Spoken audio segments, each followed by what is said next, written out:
প্রতিদিন গান গাওয়াতে, আর এমন কিছু স্টেজ মাঝে মধ্যে পাই যে এক কান্দে একটু বেড়া আর তিন কান্দে বেড়া নাই,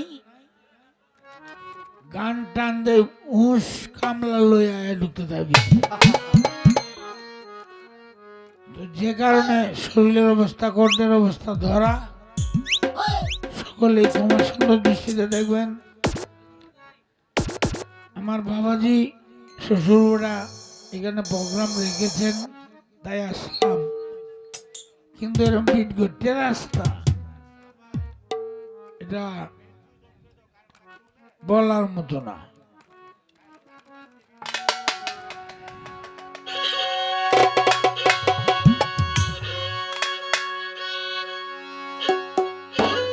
সকল দুঃখ দূরে যাইতো তুই